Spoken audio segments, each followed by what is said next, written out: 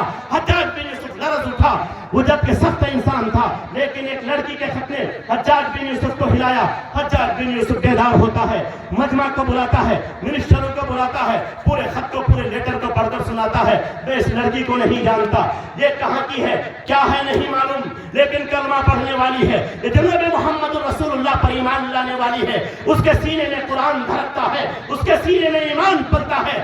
آج وہ بے بس ہے، راجہ طاہر کے لوگ اس کے لٹیرے اور اس کے ڈکیت اس کی عزت سے کھیل رہے ہیں، ہم یہاں عرب کی سرزمین میں بیٹھے رہے۔ اٹ از امپوسیبل، یہ ناممکن ہے۔ اٹھو، تم میں سے کون ہے جو راجہ طاہر کے لوگوں سے بدلہ لے گا؟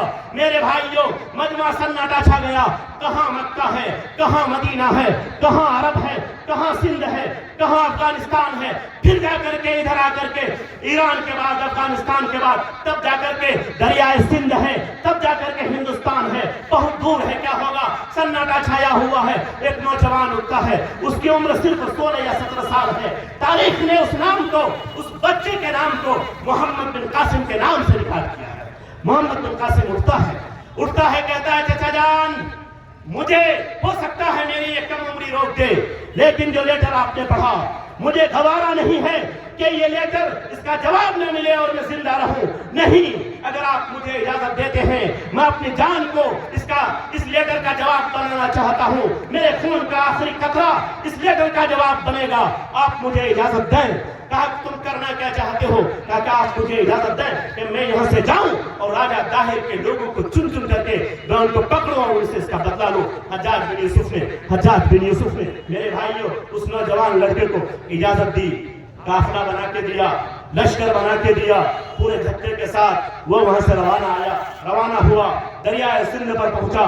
دیکھا کہ واقعی رات کا وقت ہے، دریائے سندھ ہے اور بحرے اور وہ جو کشتیاں ہیں، پانی جہاز ہے، شپ ہے، یہ تیر رہے ہیں، قافلے چل رہے ہیں، ڈکیت آتے ہیں اپنے چھوٹی چھوٹی کشتیوں کے ساتھ، ٹارگیٹ کرتے ہیں کشتی کو، ایک پانی جہاز کو، اس میں گھستے ہیں، خون خرابہ ہوتا ہے، لڑائی ہوتی ہے، مردوں کو مار کر کے پانی میں اتار دیا جاتا ہے اور عورتوں کی عزت سے کھلواڑ کیا جاتا ہے، اس کو لے کے جایا جاتا ہے۔ پھر ان لوگوں نے ان ڈکیتوں کو گھیرا، ان کے سینے میں قرآن پڑھتا تھا، ان کے سینے میں صرف اللہ کا ڈر تھا، ان کے سینے میں کسی کا خوف نہیں تھا، نہ راجہ طاہر کا خوف تھا، نہ ہندوستان کے اتنے دور ہونے کا کوئی تردد تھا، کچھ بھی نہیں، بے باک تھے، اللہ سے ڈرنے والے تھے۔ چھوٹا سا نوجوان، پیچھے بڑی سی فوج ہے، آیا، آ کر کے ان لوگوں کو گھیرا، ان پر حملہ کیا، پکڑا، کہا کہ قبول کرو، اقبال چرم کرو کہ تم کس کے آدمی ہو۔ ان لوگوں نے قبول کیا کہ ہم لوگ راجہ طاہر کے آدمی ہیں، جو ہندوستان کے راجہ ہیں اور وہاں پر وہ بستے ہیں۔ پھر ان لوگوں کو لے کر کے راجہ طاہر کے پاس پہنچے، پھر وہاں پر فیصلہ کن جنگ ہوئی۔ فیصلہ کن جنگ ہونے کے بعد محمد بن قاسم نے یہاں پر اسلام کا ڈنکا پیٹا اور یہاں پر اسلام کا جھنڈا کاٹا، اور یہ 92 ہجری کی بات ہے یا 93 ہجری کی بات ہے، دوری بات ہے، یعنی ابھی 100 سال بھی پورے نہیں ہوئے تھے۔ اس وقت ہم بہت کم تعداد میں تھے، اور وہ پہلا واقعہ ہے جس کی وجہ سے بڑی شکل میں مسلمان یہاں پر آئے، اور تعجب کی بات یہ ہے کہ وہ حملہ کرنے کے بعد وہاں کے لوگوں سے جب گھل مل گئے محمد بن قاسم، تو لوگوں نے ان کو اپنا لیڈر مان لیا، کہا کہ تم تو بڑے اچھے آدمی ہو، تمہارا رہنا سہنا بہت اچھا ہے، ایک اللہ کی عبادت کرتے ہو، ایک سب میں سب امیر غریب کالے گورے سب کھڑے ہو جاتے ہو، تم لوگ نماز پڑھتے ہو، ہم لوگوں کو بڑا اچھا لگتا ہے۔ شادی بیاہ کا کیا سسٹم ہے تم لوگوں کے ہاں؟ کہا کہ ہمارے یہاں شادی بیاہ بڑا آرام ہے، کوئی جھمیلا نہیں ہے، کوئی تلک نہیں ہے، کوئی پیسہ دینا نہیں ہوتا ہے، لڑکی والوں کو لڑکا پسند آ گیا، لڑکے والوں کو لڑکی پسند آ گئی، اور گواہ بٹھائے گئے، قاضی آیا، نکاح پڑھا دیا، شادی ہو گئی، ولیمہ کا دعا تھا۔ اتنا آسان؟